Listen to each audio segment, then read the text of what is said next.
25 օր առաջ, քան իր սիրտը կանգ առավ Էրեբունիի բժշկական կենտրոնում, Արկադի Տեր-Թադևոսյանի տուն ուշ երեկոյան եկավ մարդ, որի անունը երբեք չգրանցվեց այցելուների իմատյանում։ Պաշտոնապես այդ երեկո գեներալ-մայորի տանը ոչ ոք չեկավ։ Սակայն հարևանը, որը 30 տարի ապրել է նույն շենքում եւ ճանաչում էր կոմանդոսի յուրաքանչյուր շարժում, տեսավ, թե ինչպես մուտք գործեց մուգ շապիկով տղամարդը, եւ լսեց բարձրացած ձայներ, ոչ վեճի, այլ հուսահատության տոնով։ Երբ այցելուն հեռացավ, Արկադին նստած էր պատուհանի առջև եւ նայում դեպի լեռները, որտեղ 30 տարի առաջ նա պահեց Շուշին, եւ որտեղ 55 օր առաջ այդ քաղաքը նորից կորավ։ Ինչ գիտեր այդ գաղտնի հյուրը։ Ինչու այդ խոսակցությունից հետո մարդը, որը գրավել էր ամրոցը նվազագույն կորուստներով, սկսեց հրաժարվել սննդից եւ խոսել իր անցյալի մասին, ինչպես իր անցյալի մասին, ինչպես մարդ, որը պատրաստվում է վերջին զեկույցի։ Մենք գտանք փաստաթղթի հետքեր։ Ոչ ամբողջական դոսիե, ոչ պաշտոնական զեկույց, այլ կտորտանք նշումներ, որոնք պահվում էին գեներալի աշխատասենյակում։ Գրվածք է կարմիր գրիչով հին ռազմական քարտեզի եզրին, հին քարտեզի, որը ցույց էր տալիս Շուշիի շրջակայքը։ Նշումներ են, որոնք խոսում են դիրքերի մասին, մարտավարության մասին, ժամկետների մասին։ Ամսաթիվներ չկան, ստորագրություն չկա։ Սակայն ձեռագիրը խիստ ռազմական համառոտ պատկանում է կոմանդոսին։ Ինչու մարդը, որը 30 տարի անցյալից դուրս էր եկել, նորից սկսեց մտածել ռազմավարության մասին։ Ինչու նա, ով 1909 թվականից ծառայում էր Դոսաֆում եւ պատրաստում նոր սերունդ, հանկարծ դարձավ այնպիսին, ինչպիսին եղել էր 1950 թվականի մայիսին, Շուշիի գրոհից առաջ։ Ինչից էր վախենում մարդը, որը երբեք չէր վախեցել թշնամու գնդակից։ Նրա ամենամոտ համակիվների խոսքերից մենք իմացանք մի բան, որ երբեք չէր հրապարակվել։ 2020 թվականի աշնանը, երբ սկսվեց 44-օրյա պատերազմը, Արկադի Տեր-Թադևոսյանը դարձավ այլ մարդ։ Ոչ թե ավելի մտահոգ կամ ավելի տխուր։ Նա դարձավ այնպիսին, ինչպիսին լինում են մարդիկ, երբ տեսնում են անխուսափելի աղետը եւ հասկանում, որ իրենց ձայնը չի լսվելու։ Նա զանգահարում էր, գրում էր, փորձում էր հասնել մարդկանց, ովքեր որոշումներ էին կայացնում։ Ինչ էր ուզում ասել նա, ում մեջ պահվում էր 1950 թվականի Շուշիի գրավման փորձառությունը։ Ինչ տեսնում էր նա, ինչ չէին տեսնում մյուսները։ Սա պատմություն է մարդու մասին, ով ապրեց երկու կյանք։ Առաջինում նա ձեռք բերեց առաջադրանք անհնար եւ կատարեց այն։ Նա եղավ լեգենդը, որի անունը հիշում է ամբողջ ազգը։ 1950 թվականի մայիսի 9-ը նա մտավ Շուշի, քաղաք, որը համարվում էր անառիկ ամրոց։ Նա մտավ այնտեղ իր կամավորների հետ, եւ երբ արշալույսը բարձրացավ, դրոշը եռագույնը փողփողում էր ամրոցի աշտարակի վրա։ Երկրորդ կյանքում նա փորձեց ապրել որպես պարզ ուսուցիչ, որպես հայր, որպես հին զինվոր, ով փոխանցում է փորձը երիտասարդներին։ Սակայն պատմությունը նորից կանչեց նրան։ Երբ 2020 թվականին սկսվեց նոր պատերազմը, Արկադին հասկացավ, որ ինչ-որ բան սարսափելի սխալ է ընթանում։ Ինչպես հայտնի դարձավ մեզ, նա ունեցել է տեսլական, ինչպես կարելի էր կանխել աղետը։ Սակայն այդ տեսլականը մնաց անտեսված։ Ինչու։ Դուք երբևէ մտածել եք, թե ինչ է զգում ռազմական գործիչը, երբ տեսնում է, որ իր փորձառությունը, իր գիտելիքները, իր ողջ կյանքը անտեսվում են։ Երբ նա գիտի, որ ճակատագրական սխալներ են կատարվում, եւ նա ունի լուծում, սակայն ոչ ոք չի լսում։ Արկադի Տեր-Թադևոսյանը չէր մարդը, ով պարզապես հեկեկում էր անցյալի համար։ Նա էր ակտիվ մտածող, ով մինչև վերջին օրերը վերլուծում էր ռազմական իրավիճակը։ Մենք խոսեցինք նրա հարազատների հետ, ովքեր պատմեցին, որ վերջին ամիսներին նա դառնում էր ավելի ու ավելի ներփակված։ Նա նստում էր իր աշխատասենյակում եւ ուսումնասիրում քարտեզները, հին քարտեզները, որոնք ցույց էին տալիս Արցախը, ցույց էին տալիս Շուշին։ Ինչ էր փնտրում նա այնտեղ։ Ինչից էր վախենում։ Երբից էր վախթեր 2021 թվականի մարտի վերջում նրա սիրտը չդիմացավ, շատերը ասացին, որ սա էր ակնկալելի։ 81 տարեկան մարդ, ով ապրել է լիակատար կյանք։ Սակայն նրանք, ովքեր ճանաչում էին նրան, ասացին ուրիշ բան։ Նրանք ասացին, որ սա չէր պարզապես ֆիզիկական մահ։ Սա էր սրտի կոտրվելը մարդու, ով տեսավ իր կյանքի գործի քայքայումը։ Մարդու, ով փրկել էր Շուշին եւ տեսավ, թե ինչպես այն նորից կորավ։ Մարդու, ով ունեցել է պլան եւ չէր կարողացել այն իրականացնել, քանի որ նրան չլսեցին։ Բայց ովքեր չլսեցին։ Ինչ հենց գիտեր նա, որ մենք չգիտենք։ Թբիլիսի 1939 թվական, մայիսի 22-ը։ Աղքատ հայկական ընտանիք, որտեղ ծնվում է տղա, ավագը 4 եղբայրներից։ Արտուշ Օվանեսովիչի որդին։ Այդ ընտանիքում չկային գեներալներ, չկային հերոսներ, չկային մարդիկ, ովքեր գրված էին պատմության մեջ։ Կար միայն աշխատանքը, աղքատությունը եւ երազանքը, որ որդիները կարողանան դառնալ ավելին, քան հայրը։ Արկադին դարձավ այդ ավելինը։ Նա սովորեց Բաքվի զորքային հրամանատարական ուսումնարանում, ապա Լենինգրադի տրանսպորտի եւ հետևակի ռազմական ակադեմիայում։ Սովետական համակարգում սա նշանակում էր քրտնաջան աշխատանք, նվիրվածություն, կարգապահություն։ Սակայն նա ոչ մի պահ չմոռացավ, թե որտեղից էր եկել։ Նա չմոռացավ Թբիլիսի աղքատ թաղամասը, որտեղ 4 եղբայրներն անցկացրին իրենց մանկությունը։ Նրա ռազմական կարիերան սկսվեց Աֆղանստանում, երկրում, որը դարձավ գերեզմանոց հազարավոր սովետական զինվորների համար։ Այնտեղ, սարերի մեջ, որտեղ յուրաքանչյուր ժայռ կարող էր թաքցնել հակառակորդի դավադրություն, Արկադի Տեր-Թադևոսյանը ստացավ իր առաջին մականունը՝ Մոտնային Ալիք։ Ոչ թե պարզապես նրա համար, որ նա իմանում էր ռազմական մարտավարություն,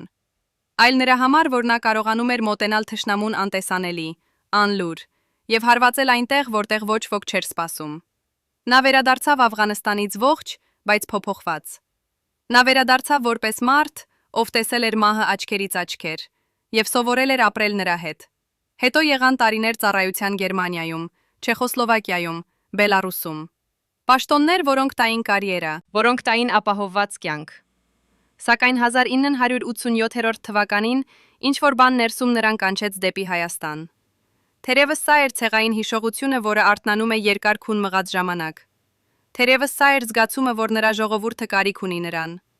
Կամ թերևս նա պարզապես հոգնել էր սպասարկելու համակարգը եւ ուզում էր վերադառնալ արմատներին։ Ինչ էլ լիներ պատճառը, նա եկավ Հայաստան, երկիր, որը շուտով պիտի դառնար փոփոխությունների էպիկենտրոնը։ Երբ 1988 թվականին սկսվեց Արցախյան շարժումը, Արկադին հասկացավ, որ այս էր իր իսկական կանչը։ Ոչ ծառայությունը սովետական բանակում, ոչ կարիերան, ոչ կոչումները, ոչ զիրենալները։ Նրա իսկական կանչը էր պաշտպանել իր ժողովրդին։ Նա սկսեց մասնակցել ազատագրական պայքարին ոչ որպես բարձրաստիճան սպա, այլ որպես պարզ հրահանգիչ, ով սովորեցնում էր կամավորներին եւ ժողովրդական ջոկատներին։ Նա սովորեցնում էր նրանց ոչ միայն կրակել եւ պատսպարվել։ Նա սովորեցնում էր նրանց նրանց մտածել որպես ռազմական, հասկանալ ռազմավարությունը, տեսնել ճակատամարտի դաշտը որպես շախմատի տախտակ։ 1909 թվականին նա դարձավ Սասունցի Դավիթ կամավորական ջոկատի անդամ։ Այս անունը խորհրդանշական էր։ Դավիթ Սասունցին էր հայ էպոսի հերոսը, ով պայքարեց բռնապետության դեմ։ Արկադին դարձավ իսկական Դավիթ Սասունցի իր ժողովրդի համար։ Նա պաշտպանեց սահմանամերձ հայկական գյուղերը, կազմակերպեց պաշտպանությունը, ուսուցանեց, պլանավորեց։ 1909 թվականի մայիսի 6-ին նրան նշանակեցին Հայաստանի Հանրապետության Պաշտպանության կոմիտեի ոչ ռազմական պատրաստության բաժնի պետ։ Սա էր պաշտոնական ճանաչումը, բայց ոչ վերջնական պարգևը։ Վերջնական պարգևը եկավ 1 տարի ուշ։ 1950 թվականի մայիսին, երբ նա մասնակցեց գործողությանը, որը դարձավ լեգենդ։ Մարտիկ հարսանիք։ Շուշիի ազատագրումը։ Բայց նախքան մենք հասնենք այդ ապրիլին, պետք է հարցնենք. ով էր Արկադի Տեր-Թադևոսյանը որպես մարդ։ Ոչ որպես գեներալ, ոչ որպես հերոս, այլ որպես մարդ։ Նրա ընտանիքը հիշում է նրան որպես մարդ, ով երբեք չէր գոռում, վերգոռում, բայց երբ նա խոսում էր, բոլորը լռում էին։ Որպես մարդ, ով սիրում էր իր երկիրը մինչև վերջ, բայց երբեք չէր կորցրել քննադատական մտածելակերպը։ Որպես մարդ, ով սովորեցնում էր իր աշակերտներին, որ հաղթանակը ոչ միայն ուժի, այլ նաև միտքի եւ պլանավորման հարց է։ Որպես մարդ, ով հավատում էր, որ ազգը, որը չի պաշտպանում իր հողը, չունի ապագա։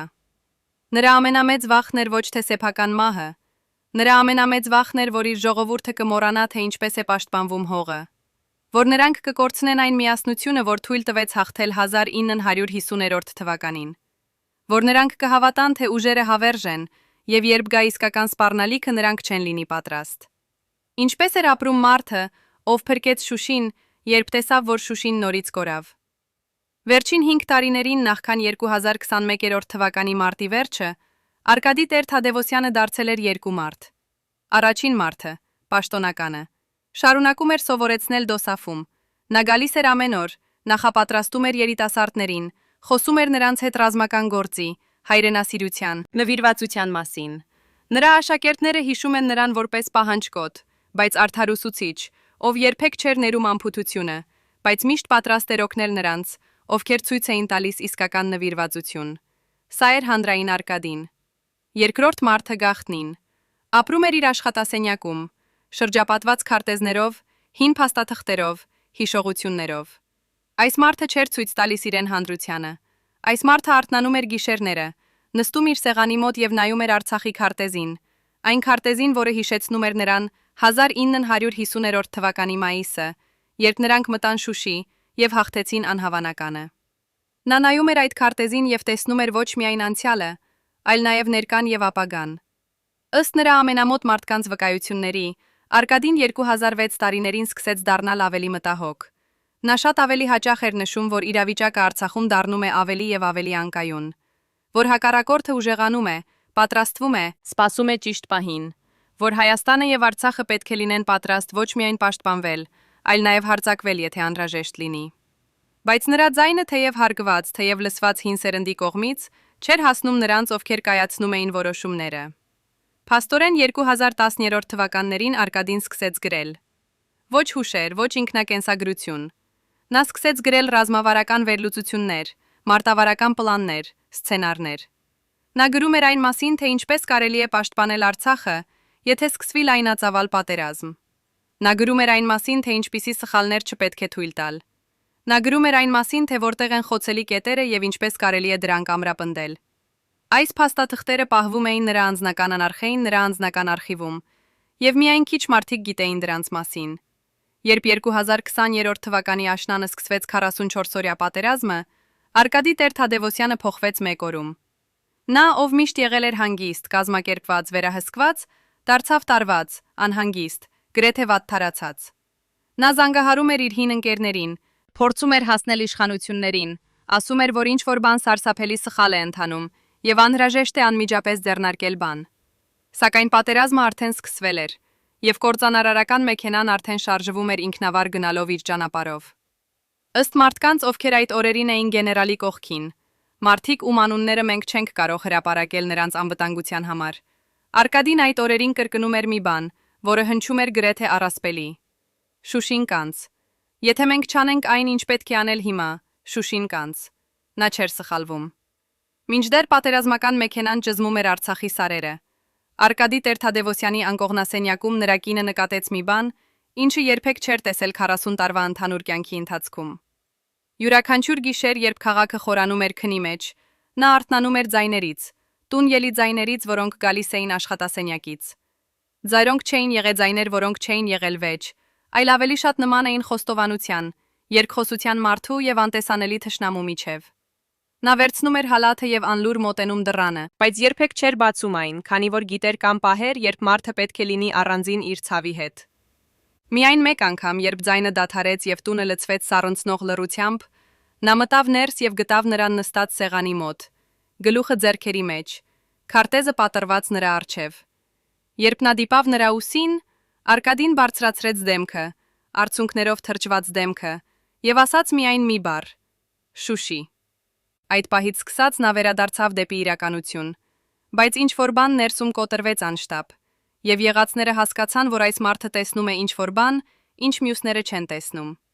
3 օր անց, երբ լուրերը խոսում էին առաջընթացի մասին, եւ պաշտոնական դիրքորոշումները վստահեցնում էին, թե ամեն ինչ հսկողության տակ է, Արկադին համոզեց իր կնոջը, որ նրանք պետք է հյուրընկալեն մարդկանց։ Ոչ պարզապես հյուրեր, այլ վկաներ։ Մարդիկ, ովքեր եղել էին նրա կողքին 1950 թվականի մայիսին, երբ Շուշին ազատագրվեց։ Մարդիկ, ովքեր իմանում էին, թե ինչ գին ունի յուրաքանչյուր սխալ, յուրաքանչյուր անուշադրություն, յուրաքանչյուր անտեսված նախազգուշացում։ Նրանք եկան երեկոյան, 4 հոգի, բոլորը արդեն տարեց, բոլորը կրում էին պատերազմի կնիքները իրենց մարմիններում եւ հոգիներում։ Մենք խոսեցինք նրանցից երկուսի հետ, ովքեր համաձայնեցին պատմել այն, ինչ տեղի ունեցավ այդ երեկոյան, պայմանով, որ նրանց անունները չեն հրապարակվի։ Այն, ինչ նրանք ասացին, փոխում է ամեն ինչ, ինչ մենք կարծում էինք, որ գիտենք կոմանդոսի վերջին ամիսների մասին։ Առաջին վկան, հին հրամանատար, ով կորցրել էր ձախ ոտքը Ագդամի ճակատամարտում, հիշում է, թե ինչպես Արկադին բացեց քարտեզը սեղանի վրա։ Ոչ նոր քարտեզը, այլ այն հինը,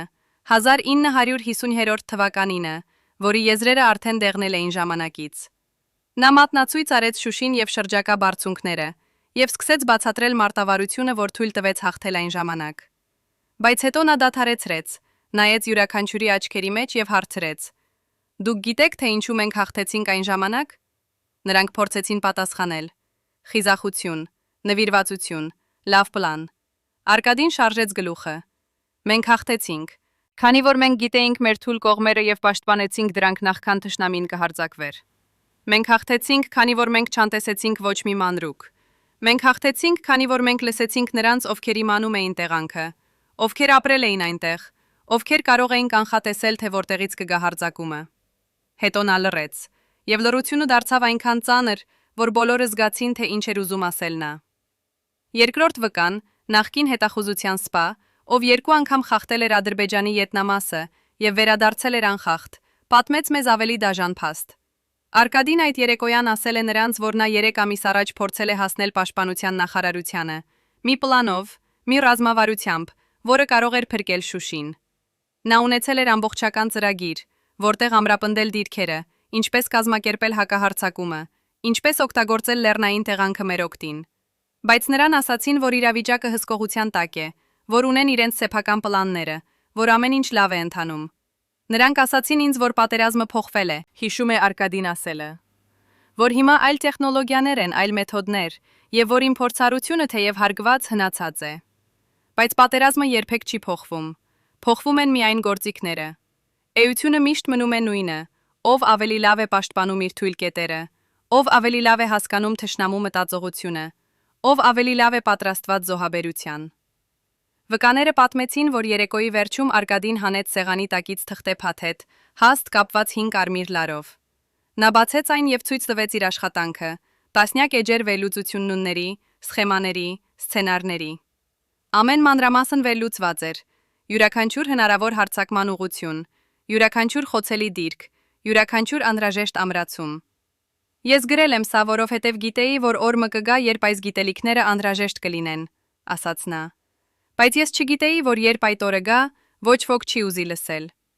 Նա առաջարկեց, որ վկաները տանեն այդ փաստաթղթերը եւ փորձեն հասցնել նրան, ովքեր կարող են ունենալ իրական ազդեցություն։ Նրանք խոստացան։ Սակայն երբ նրանք հեռացան եւ փորձեցին անել այն, ինչ խոստացել էին, շատ ուշ էր արդեն։ Շուշին անկավ 3 շաբաթ անց։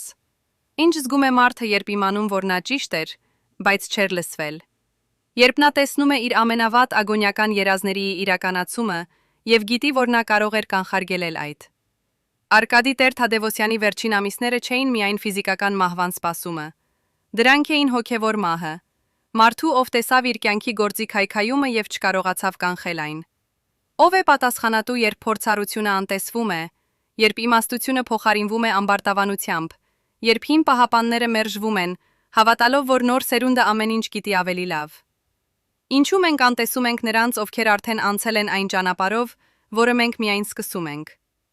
Շուշիի ազատագրումը 1950 թվականի մայիսին պլանավորվել է գաղտնի սենյակում։ Ոչ պաշտոնական կաբինետում, ոչ բանակային շտաբի դահլիճում։ Սենյակում, որի գոյությունը գիտեին միայն 15 մարդիկ։ Սենյակում, որտեղ քարտեզները փակցված էին պատերին, եւ որտեղ յուրաքանչյուր խոսք կարող էր նշանակել կյանք կամ մահ հարյուրավոր մարդկանց համար։ Գուրգեն Դալիբալթայանը, գլխավոր շտաբի պետը, վերահսկում էր պլանավորումը։ Արկադի Տեր Թադևոսյանը էր այն մարդը, ով ապահովեց, որ յուրաքանչյուր մանրուք, յուրաքանչյուր ժամանակացույց, յուրաքանչյուր ռեզերվային ուղի ստուգվեր 3 անգամ։ Գործողության կոդային անունը՝ մոտնային հարսանիք, ընտրված էր ոչ պատահականորեն։ Հարսանիքը խորհրդանշում է նոր կյանքի սկիզբը։ Շուշիի ազատագրումը պետք է լիներ Արցախի նոր կյանքի սկիզբը։ Այժմ 30 տարի անց մենք գտանք մարդկանց, ովքեր այդ գաղտնի սենյակում էին։ Ոչ բոլորը կենդանի են, ոչ բոլորը ցանկանում են խոսել։ Բայց նրանք, ովքեր համաձայնեցին, բացահայտեցին ճշմարտություն, որը երբեք չի պատմվել։ Պլանավորման ամենակարևոր մասը չէր հարձակման ուղղությունը։ Ամենակարևոր մասը էր այն, թե ինչպես պահպանել գաղտնիությունը։ Շուշիի տեզատագրում է, որ գործողության մասին պետք է իմանան միայն նրանք, ովքեր անմիջականորեն մասնակցելու էին։ Նույնիսկ ոչ ընտանիքներին, նույնիսկ ոչ ամենամոտ ընկերներին։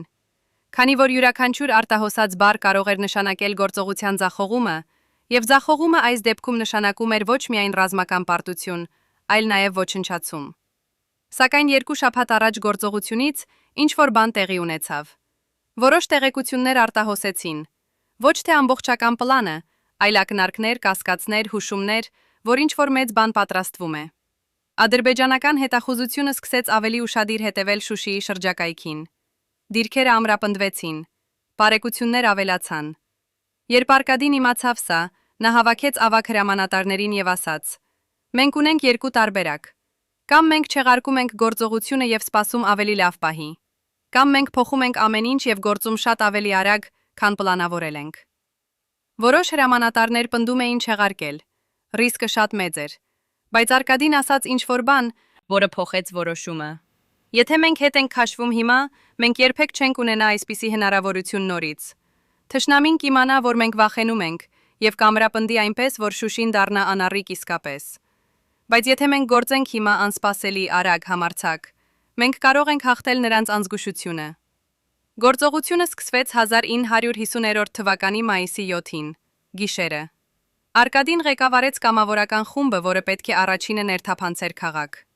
Նրանք շարժվեցին լեռներով, անլուր, փոքր խմբերով, յուրաքանչյուրը գիտի իր հատուկ առաջադրանքը։ Նախկին հետախույզ, որը մասնակցել է այդ գործողությանը, հիշում է. «Ես երբեք չեմ մոռանա, թե ինչպես էր նայում կոմանդոսը մեզ, մինչ մենք սկսեցինք ելք կատարել։ Նա չխոսեց մեծ խոսքեր, նա չխոստացավ հաղթանակ։ Նա միայն ասաց. յուրաքանչյուր ձեր քայլը կարող է փրկել կյանք, յուրաքանչյուր ձեր որոշումը կարող է փոխել պատմությունը։ Մի մոռացեք, թե ինչու եք այստեղ, մի մոռացեք, թե ով եք դուք հայեր եք, եւ դուք ազատագրում եք ձեր հողը»։ Գործողությունը տևեց 3 օր։ 3 օր անկարգություն, պայքար, արյուն, վախ, համարձակություն։ 3 օր, երբ յուրաքանչյուր վայրկյան կարող էր լինել վերջինը։ Բայց 1950 թվականի մայիսի 9-ը, երբ արևը բարձրացավ Շուշիի աշտարակների վրա, եռագույնը փողփողում էր ազատ քամուց։ Արկադին ստացավ գեներալ-մայորի կոչում մայիսի 25-ին։ Նա դարձավ հերոս, նա դարձավ լեգենդ։ Բայց ինչու այդ լեգենդը 30 տարի անց մահացավ կոտրված սրտով, իմանալով, որ ամեն ինչ, ինչի համար նա պայքարել էր, կորավ։ Պատասխանը թաքնված է այնտեղ, ուր նա պահպանում էր իր ամենագաղտնի փաստաթղթերը։ Տեղ, որտեղ նա վերադառնում էր յուրաքանչյուր գիշեր, երբ քունը չէր գալիս։ Տեղ, որը մենք գտանք միայն հետ նրահից։ Պատը, որի ետևում լարված էր փոքրիկ մետաղական արկղ։ Այն արկղը, որը պարունակում էր ոչ թե անձնական նամակներ կամ հուշարձաններ, այլ ռազմական քարտեզներ 2020 թվականինից։ Քարտեզներ, որոնց վրա կարմիր գրիչով նշված էին խոցելի կետերը։ Քարտեզներ, որոնք ցույց էին տալիս ճշգրիտ այն, ինչ տեղի ունեցավ 44 օր անց։ Նա գիտեր, նա տեսավ, նա նախազգուշացրեց։ Բայց ով է պատասխանատու, երբ մարդը, որը գիտեր ճշմարտությունը, անտեսվում է։ Վերջին ամիսները Արկադի Տեր-Թադևոսյանի կյանքում էին երկար, դանդաղ, ցավոտ մահացու քայլեր դեպի անխուսափելի վերջը։ Մարդը, որը երբեք չէր ցույց տվել թուլություն, սկսեց թուլանալ աչքի առաջ։ Ոչ միայն ֆիզիկապես, թեև նրա մարմինը հոգնում էր ավելի արագ, եւ նրա քայլերը դանդաղում էին, նա թուլանում էր հոգով։ Հոգով մարդու, ով տեսնում էր, թե ինչպես իր կյանքի իմաստը աղճատվում է, եւ չկարողանում էր անել ոչինչ։ Նրա կինը հիշում է, թե ինչպես նա կանգ առավ ուտելուց։ Ոչ հանկարծ, այլ աստիճանաբար, օրեցօր։ Նախ նա սկսեց թողնել իր սիրած ուտեստները անդառնալի։ Հետո նա սկսեց բաց թողնել ճաշեր։ Մինչև վերջապես եկավ օրը, երբ նա նստեց սեղանի մոտ եւ պարզապես նայեց իր ափսեին, անընդհատ, եւ չդիպավ պատառին։ «Ինչու չես ուտում?» հարցրեց նրա կինը։ Արկադին բարձրացրեց աչքերը դեպի նա, եւ այդ աչքերում նա տեսավ մի բան, որը երբեք չէր տեսել՝ լրիվ, բացարձակ, անելանելի հոգնածություն։ «Ես չեմ կարող», ասաց նա։ «Ես չեմ կարող ուտել, երբ գիտեմ, որ այնտեղ Արցախում մարդիկ մեռնում են, քանի որ ոչ ոք չլսեց ինձ»։ Բայց այս չէր միայն մարմնի տրոհումը։ Սա էր մտքի տրոհումը, հավատի տրոհումը, հույսի տրոհումը։ Նրա ամենամոտ ընկերը, ով տեսավ նրան դեկտեմբերի սկզբին, 2020 թվականին, պատմեց մեզ, որ Արկադին խոսում էր իր հետ որպես մարդ, որը արդեն ոչինչ չունի կորցնելու։ Նա ասաց ինձ, որ եթե հիմա, այս պահին նրանք որոշեին լսել նրան, դեռ ուշ չէր։ Որ եթե նրանք հավաքեին նրան եւ նրա հին ընկերներին, նրանք կարող էին դեռ մշակել պլան։ Ոչ հաղթանակի պլան, քանի որ համար հաղթանակ այլևս շատ ուշ էր, այլ փրկության պլան։ Պլան, որը կփրկեր այն, ինչ դեռ կարելի էր փրկել։ Բայց նա նաև ասաց, որ գիտի, թե նրանք երբեք չեն անելու սա։ Քանի որ ընդունել, որ 5 գեներալը ճիշտ էր, նշանակում էր ընդունել, որ իրենք սխալվել էին։ Ամբարտավանությունը երբեք չի թույլ տալիս ընդունել սխալը, նույնիսկ եթե այդ սխալը արժենում է հազարավոր կյանքեր։ Մենք գտանք նրա վերջին գրություններից մեկը, նամակ, որը նա գրել էր, բայց երբեք չուղարկեց։ Նամակ դեպի ինչ-որ մեկը իշխանություններում, ում անունը մենք չենք կարող բացահայտել։ Այդ նամակում Արկադին գրել էր միայն 3 պարբերություն, բայց դրանք 3 պարբերություններ են, որոնք պետք է կարդա յուրաքանչյուր ոք, ով երբևէ պատասխանատու է եղել մարդկանց կյանքերի համար։ Ես չեմ խնդրում ներողություն, որ խոսում եմ այն, ինչ ոչ ոք չի ուզում լսել։ Ես խնդրում եմ ներողություն, որ չկարողացա համոզել ձեզ լսել ժամանակին։ Շուշին կկորչի։ Ես գիտեմ սա այնպես, ինչպես գիտեմ, որ արևը կծագի վաղը։ Սակայն ձեր ձեռքում է դեռ որոշել արդյոք սա կլինի վերջը, թե սկիզբը նոր պայքարի, որը երբևէ կկարողանա վերադարձնել այն, ինչ մենք կորցրինք։ Նամակը երբեք չուղարկվեց։ Արկադին մահացավ 3 շաբաթ անց, դեկտեմբերի 20-ին, 2023 թվականին։ Նույն օրը, երբ Շուշին ընկավ։ Կարծես նրա սիրտը սպասել էր հենց այդ պահին, այն պահին, երբ նրա ամենավատ վախերը իրականություն դարձան, որպեսզի կանգ առնի երկարության տալը։ 82 տարեկան մարդը, որը երբեք չի հիվանդացել, սկսեց անհետանալ։ Մարմինը, որը տասնամյակներ դիմացել էր Աֆղանստանի սարերի, Շուշիի ամրոցների, անթիվ գիշերների առանց քնի, այժմ փլվում էր աննկատ, բայց անխուսափելի։ 2020 թվականի նոյեմբերի սկզբին նրա անձնական բժիշկը, որը սպասարկում էր Արկադի Տեր-Թադևոսյանին 15 տարի, զարմացած նկատեց. գեներալ-մայորը կրճատվել էր։ Ոչ փոխաբերական իմաստով, բուկվալ կրճատվել էր։ Ուսերը ծռված, ետևը կոր, ծունկները թուլացած։ 1992 թվականի մայիսին, երբ նա գրավեց Շուշին, Արկադին էր 1.85 սանտիմետր հզոր մկանային կառուցվածքով։ 2021 թվականի փետրվարին, երբ բժիշկը վերջին անգամ չափեց նրան, նա էր 1.82 սանտիմետր։ Սա չէր պարզապես ծերացում, սա էր քայքայում։ Բժիշկը խնդրեց անալիզներ։ Արկադին հրաժարվեց։ Ինչի համար, հարցրեց նա, որ իմանամ, թե որքան ժամանակ ունեմ դեռ։ Բժիշկը պնդեց գոնե ստուգել սիրտը։ Կոմանդոսը ժպտաց դառն, հոգնած ժպիտով։ Իմ սիրտը կոտրված է, ասաց նա, ոչ մի էլեկտրակարդիոգրամ չի ցույց տա սա։ Բայց բժիշկը գաղտնի պահեց նրա ընտանիքից մի փաստաթուղթ, որը գտավ պատահականորեն, մի քիչ հին բժշկական քարտ, պահպանված նրա արխիվում 2010 թվականից։ Այդ քարտում գրված էր մեկ տող, որը բժիշկը երբեք չէր տեսել նախկինում։ Հիվանդը պնդում է, որ սիրտը ցավում է միայն, երբ նա մտածում է Արցախի մասին։ Եվ վերևում նրա սեփական ձեռագրով ավելացված նշում. խորհուրդ տրված էր ավելի քիչ հետևել լուրերին։ Հիվանդը խոստացավ չկատարեց։ 11 տարի անց այդ նույն սիրտը դադարեց աշխատել, եւ բժիշկը հիշեց այդ նշումը։ Նա հիշեց, որ Արկադի Տեր-Թադևոսյանը մահացավ ոչ թե հիվանդությունից, նա մահացավ ցավից։ Ցավից, որը ոչ մի դեղամիջոցով հնարավոր չէր թեթևացնել։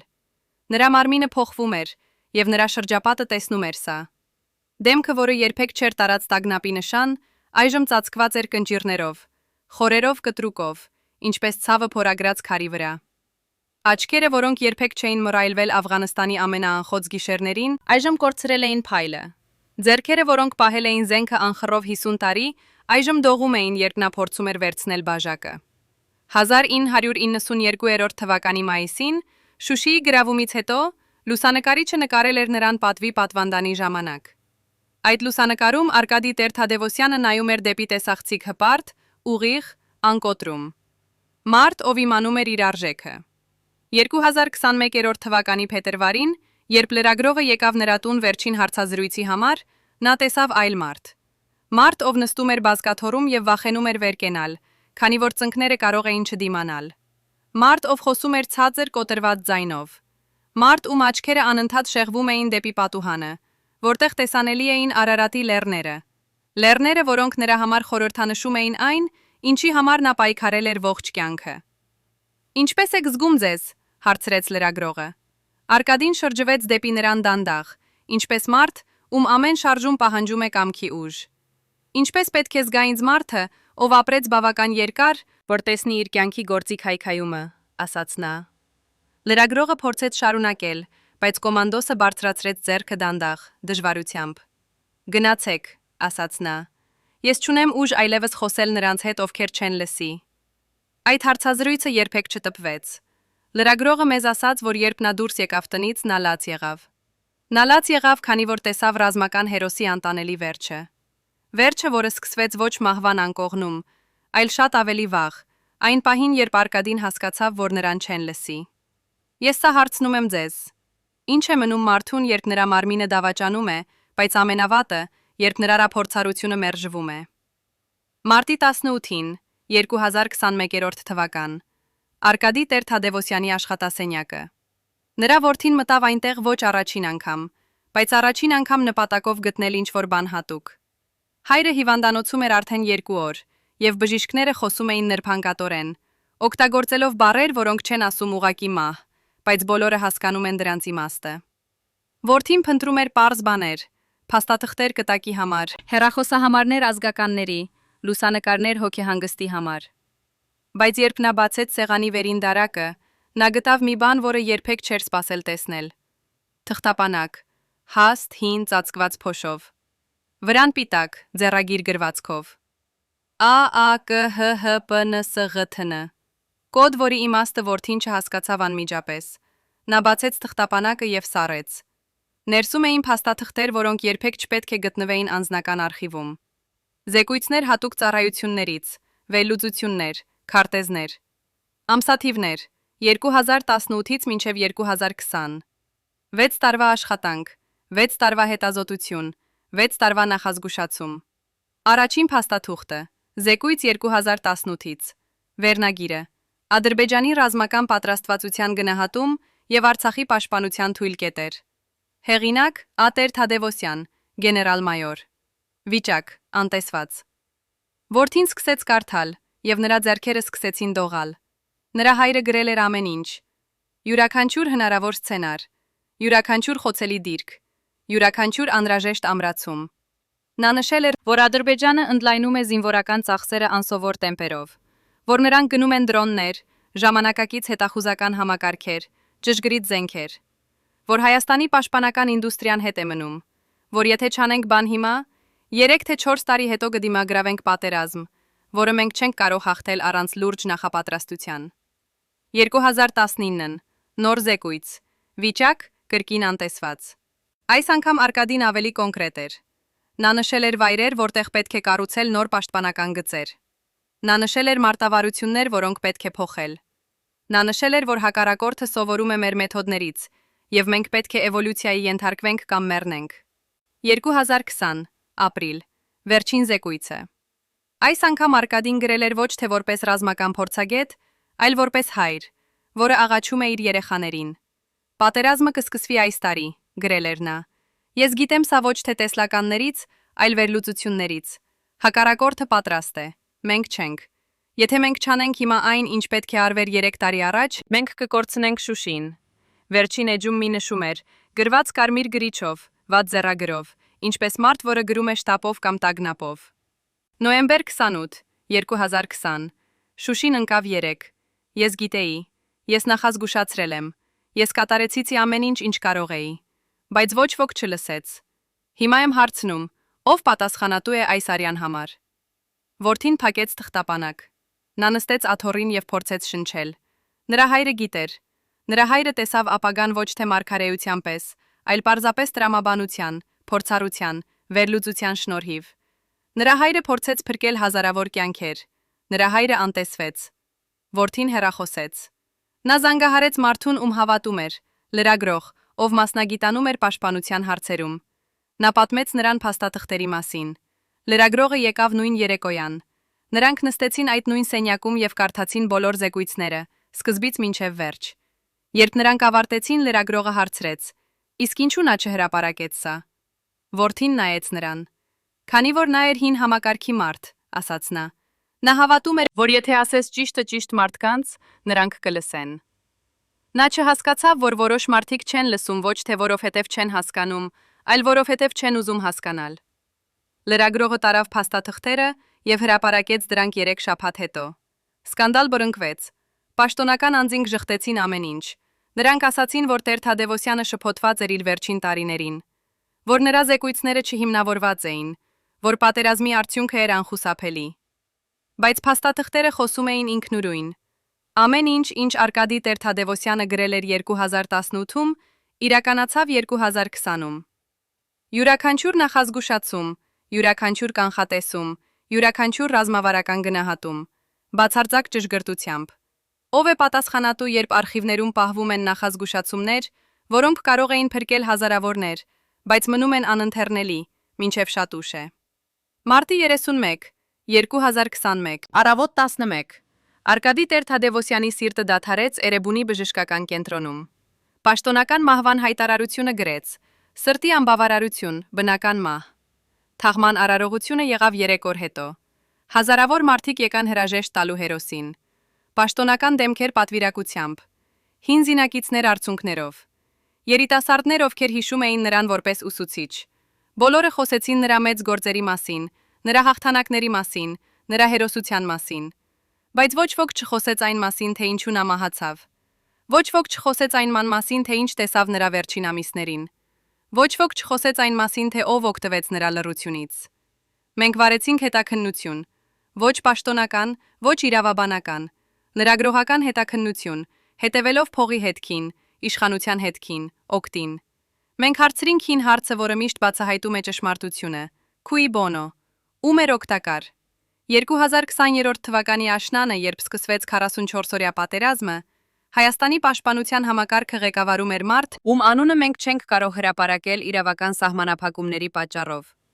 Կդառնանք նրան Անձ Ա։ Անձ Ան եղել էր պաշտոնում 3 տարի։ Ճիշտ այն ժամանակահատվածը, երբ Արկադի Տեր-Թադևոսյանը գրում էր իր զեկույցները։ Անձ Ան ստացել էր այդ զեկույցները։ Մենք գիտենք սա, քանի որ գտանք փաստաթուղթ Պաշտպանության նախարարության արխիվում։ Ստացման ստորագրություն, տարեթիվ, կնիկ։ Անձ Ան կարդացել է Տեր-Թադևոսյանի վերլուծությունները։ Անձ Ան գիտեր, որ պատերազմը գալիս է։ Անձ Ան գիտեր, որ Շուշին վտանգված է։ Բայց Անձ Ան ոչինչ չարեց։ Ավելին, երբ Արկադին փորձեց հասնել ուղղակիորեն, երբ նա զանգահարեց, երբ նա գրեց անձնական նամակներ, Անձ Ան արգելափակեց նրան։ Ըստ վկաների, Անձ Ան ասաց իր օգնականներին. Տեր-Թադևոսյանը մեծ հերոս է, բայց նա ապրում է անցյալում։ Մենք չենք կարող մեր ռազմավարությունը կառուցել հին գեներալների վախերի վրա։ Երբ պատերազմը սկսվեց, Անձ Ան կայացրեց մի շարք որոշումներ։ Որոշումներ մեր, որոնք ուղղակիորեն հակասում էին Տեր-Թադևոսյանի առաջարկություններին։ Որոշումներ, որոնք հանգեցրին աղետալի հետևանքների։ Երբ պատերազմը ավարտվեց, Անձ Ան հրաժարականը տվեց։ Սակայն 1 տարի հետո նա հայտնվեց նոր պաշտոնում, շատ ավելի բարձր, շատ ավելի եկամտաբեր։ Նա ստացավ խորհրդատվական պաշտոն մի մեծ միջազգային կազմակերպության մեջ։ Նրա աշխատավարձը հազարապատկվեց, նրա ազդեցությունը հազարապատկվեց։ Մենք հետևեցինք փողի հետքին։ Ով ֆինանսավորում է այդ կազմակերպությունը։ Շատ աղբյուրներ, բայց մեկ առանձնապես ուշագրավ։ Ընկերություն, որի հիմնադիրներից մեկը կապված է Ադրբեջանի նավթային ծրագրերի հետ։ Մեկ ընկերություն, որը օգտվեց պատերազմից, ավելի շատ որոշիչ ուժ ստանալով տարածաշրջանային էներգետիկայում։ Մենք հարցաքննեցինք Անձ Այի նախկին օգնականին, մարդուն, ով աշխատել էր նրա գրասենյակում 2019 թվականից մինչև 2021 թվականը։ Այս մարդը, ում անունը մնում է գաղտնի, նրա անվտանգության համար, համաձայնեց խոսել միայն մեկ պայմանով, որ մենք երբեք չբացահայտենք նրա ինքնությունը։ Այն, ինչ նա մեզ ասաց, փոխեց ամեն ինչ։ Նա ասաց, որ Անձ Ան ոչ միայն անտեսեց Տեր-Թադևոսյանի զեկույցները, նա ակտիվորեն արգելափակեց դրանց տարածումը։ Երբ հին գեներալի վերլուծությունները հասան Պաշտպանության նախարարություն, Անձ Ան անձամբ դրանք դասակարգեց որպես չհաստատված, անհիմն, վնասակար մորալին։ Իսկ ինչու։ Օգնականը պատմեց մեզ մի զրույց, որը լսել էր պատահականորեն։ 2019 թվականի հոկտեմբերին, երբ Արկադի Տեր-Թադևոսյանը 3-րդ անգամ փորձեց հասնել նախարարություն իր նախազգուշացումներով, Անձ Ան խոսում էր հեռախոսով։ Խոսակցությունը ռուսերենով էր, եւ օգնականը, ով անցնում էր միջանցքով, լսեց այս բառերը. Հին մարդը շատ է խոսում։ Եթե նա շարունակի, մարդիկ կսկսեն տագնապել։ Ես հսկում եմ իրավիճակը։ Ում էր զանգահարում Անձ Ան։ Օգնականը չգիտեր։ Բայց տոնը։ Տոնը չէր զեկուցող, այլ զեկուցվող։ Մենք փորեցինք ավելի խորը։ Անձ Այի ֆինանսական գործարքները, նրա կապերը, նրա ճանապարհորդությունները։ Մենք գտանք օրացույց, որը արտահոսել էր նրա նախկին ասիստենտի միջոցով։ Այդ օրացույցում նշված էր հանդիպում Թուրքիայում, 2019 թվականի դեկտեմբերին։ Պաշտոնական նպատակ՝ միջազգային անվտանգության կոնֆերանս, բայց մենք ստուգեցինք։ Այդ ամսաթվերին Թուրքիայում այդպիսի կոնֆերանս չկար։ Ուրեմն ինչու էր անձ ԱԱ-ն այնտեղ եւ ում հետ հանդիպեց նա։ Մենք չենք կարող ապացուցել կոնսպիրացիա, բայց մենք կարող ենք ցույց տալ օգուտը։ Cui bono։ Ով շահեց Շուշիի անկումից, Արցախի պարտությունից, Հայաստանի թուլացումից։ Ադրբեջանը, Թուրքիան եւ նրանք, ովքեր կապված էին նրանց շահերի հետ, փողի միջոցով, քաղաքականության միջոցով, ազդեցության միջոցով։ Անձ ԱԱ-ն մահացավ աղետալի դեպքից, 1 տարի Արկադի Տեր-Թադևոսյանից հետո։ Պաշտոնապես ավտովթար։ Մենք ուսումնասիրեցինք ճանապարհային ոստիկանության զեկույցը։ Մանրամասները տարօրինակ էին։ Մեքենան դուրս էր եկել ուղից առանց որևէ ակնհայտ պատճառի։ Ոչ ալկոհոլ, ոչ թմրանյութ, ոչ հոգնածություն։ Մեքենան ընկել էր ձորը հենց այն հատվածում, որտեղ ճանապարհապատը հատուկ ամրացված է։ Ինչպես մեքենան կարողացավ անցնել այդ պատնեշը։ Մենք խոսեցինք վթարի վայրը ուսումնասիրած մեխանիկի հետ։ Նա մեզ ասաց, անձամբ վստահաբար, որ արգելակների համակարգը ցույց էր տալիս հետքեր միջամտության։ Ոչ բնական մաշվածության, այլ ինչ-որ բանի, որը կարող էր լինել դիտավորյալ վնասվածք։ Բայց նրա զեկույցը երբեք չընդգրկվեց վերջնական հետաքննության մեջ։ Ով պատասխանատու է, երբ վկաները լռում են, երբ փաստաթղթերը կորչում են, երբ հարցերը մնում են առանց պատասխանի։ Մարտի 31, 2021 թվական։ Առավոտ 9։ Արկադի Տեր-Թադևոսյանը արթնացավ իր հիվանդանոցային անկողնում։ Բուժքույրը, որը մտավ նրա սենյակ, տեսավ, որ նա արթուն է եւ նայում դեպի պատուհանը։ Պատուհանից երևում էր Երևանը, քաղաքը, որը նա սիրում էր, քաղաքը, որի համար նա պայքարել էր։ Բուժքույրը հարցրեց. «Ինչպես է զգում»։ Արկադին շրջվեց դեպի նա եւ ժպտաց։ Այդ ժպիտը չէր ուրախության, այդ ժպիտը էր հաշտության մարդու, ով գիտի, որ վերջը մոտ է։ Նա խոսեց ցածր, բայց հստակ։ «Զանգահարեք իմ ընտանիքին», ասաց նա։ «Ասացեք նրանց, ժամանակը եկել է»։ Բուժքույրը վախեցավ։ Նա փորձեց համոզել նրան, որ ամեն ինչ լավ է, որ բժիշկները աշխատում են, որ նա կփրկվի։ Արկադին շարժեց գլուխը։ «Ես չեմ ուզում փրկվել», ասաց նա։ «Ես ապրեցի բավական, ես տեսա բավական,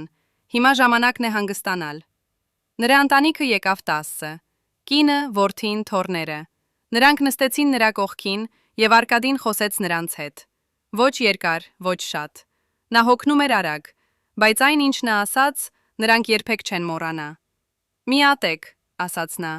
«Մի ատեք նրանց, ովքեր չլսեցին ինձ։ Ատելությունը ոչինչ չի լուծի, սովորեցեք սրանից, հիշեցեք սա, եւ երբ ժամանակը գա, լինեք ավելի իմաստուն, քան մենք էինք»։ 11-ին նրա հին զինակիցը եկավ, մարդը, որը եղել էր նրա կողքին Շուշիի գրավման ժամանակ։ Նրանք խոսեցին դանդաղ կտորտված նախադասություններով, հիշողությունների մասին, հաղթանակների մասին, ընկերների մասին, ովքեր վաղուց մեռել են։ Երբ այցելուն պատրաստվում էր հեռանալ, Արկադին կանչեց նրան հետ։ Նա պահեց նրա ձեռքը եւ ասաց. «Պատմիր նրանց ճշմարտությունը, պատմիր, թե ինչ տեղի ունեցավ։ Մի թող, որ իմ լրությունը դառնա նրանց պատրվակը»։ Կեսօրին Արկադին թուլացավ արագ։ Բժիշկները փորձեցին ամեն ինչ, բայց մարմինը, որը դիմացել էր ամեն ինչ, Աֆղանստանին, պատերազմներին, տասնամյակների լարվածությանը, այժմ պարզապես դադարեց պայքարել։ Երկուսին նրա սիրտը դանդաղեց։ Բժիշկները սկսեցին վերակենդանացում, բայց Արկադին գիտեր։ Նրա վերջին խոսքերը լսեց միայն մեկ բժիշկը, երիտասարդ կին, որը սովորել էր նրա պատմությունները իր պապից։ Արկադին նայեց նրա աչքերի մեջ եւ շշնջաց. «Շուշին կվերադառնա, ոչ հիմա, ոչ վաղը, բայց մի օր, հավատացեք սրան»։ 11 անցած 10 րոպեին մարտի 31, 2021 թվական Արկադի Տեր-Թադևոսյանի սիրտը դադարեց։ Մարդը, որը փրկել էր Շուշին, մահացավ 5 ամիս անց նրա կորստից։ Կարծես նրա կյանքը կապված էր այդ քաղաքի հետ անտեսանելի թելերով։ Երբ քաղաքն ազատվեց, նա դարձավ հերոս։ Երբ քաղաքն անկավ, նա մահացավ։ Իսկ նրանք, ովքեր կարող էին կանխարգելել այս աղետը, շարունակեցին ապրել իրենց կյանքերը, առանց պատասխանատվության, առանց զղջման, առանց հարցերի, մինչև հիմա։ Համակարգը, որը սպանեց Արկադի Տեր-Թադևոսյանին, չէր մի մարդ, մի որոշում, մի սխալ։ Համակարգը էր ամբողջական կառուցված անտեսման, ամբարտավանության, շահարկման վրա։ Համակարգ, որտեղ փորձառությունը համարվում է հնացած, որտեղ իմաստությունը համարվում է թուլություն, որտեղ նախազգուշացումները համարվում են միջամտություն։ Համակարգ, որը պաշտպանում է իրեն իր իսկ թերություններից, ոչնչացնելով նրանց, ովքեր փորձում են ցույց տալ դրանք։ Մենք խոսեցինք 15 մարդու հետ, ովքեր աշխատել են պաշտպանության համակարգում 2010 թվականից մինչև 2020։ Նրանցից 12-ը պատմեցին նույն պատմությունը։ Մարդիկ, ովքեր փորձեցին բարձրացնել մտահոգություններ, անտեսվեցին։ Մարդիկ, ովքեր փորձեցին ցույց թերություններ, պատժվեցին։ Մարդիկ, ովքեր փորձեցին առաջարկել լուծումներ, արտաքսվեցին։ Համակարգը չէր ուզում լուծումներ։ Համակարգը ուզում էր հաստատություն, լռություն, հնազանդություն։ Եվ Արկադի Տեր-Թադևոսյանը, մարդը, ով երբեք չէր սովորել լռել, դարձավ սպառնալիք այդ համակարգին։ Ոչ թե որովհետև նա ուզում էր իշխանություն, ոչ թե որովհետև նա ուզում էր փառք, այլ որովհետև նա ուզում էր ճշմարտություն։ Եվ ճշմարտությունը էր վտանգավորագույն զենքը այն համակարգի դեմ, որը կառուցված էր ստի վրա։ Նրա մահից հետո նրա ընտանիքը գտավ նամակ, որը նա թողել էր իրենց համար։ Այդ նամակում նա գրել էր մի բան, որը մենք կարդացինք արցունքներով։ Եթե դուք կարդում եք սա, նշանակում է, ես այլևս այստեղ չեմ։ Մի լացեք ինձ համար։ Ես ապրեցի ազատ, ես մահացա ազատ։ Բայց դուք պետք է շարունակեք։ Դուք պետք է հարցնեք այն հարցերը, որոնք ես չկարողացա հարցնել։ Դուք պետք է պահանջեք այն պատասխանները, որոնք ինձ երբեք չտվեցին։ Դուք պետք է պայքարեք այն համակարգի դեմ, որը մերցնում է իր լավագույն զավակներին, պահպանելու համար իր սեփական քայքայված կառուցվածքը։ Մենք գիտենք այժմ, որ Արկադի Տեր-Թադևոսյանի մահը չէր բնական։ Ոչ այն իմաստով, որ որևէ մեկը ֆիզիկապես սպանեց նրան, այլ այն իմաստով, որ համակարգը սպանեց նրան, անտեսելով նրա նախազգուշացումները,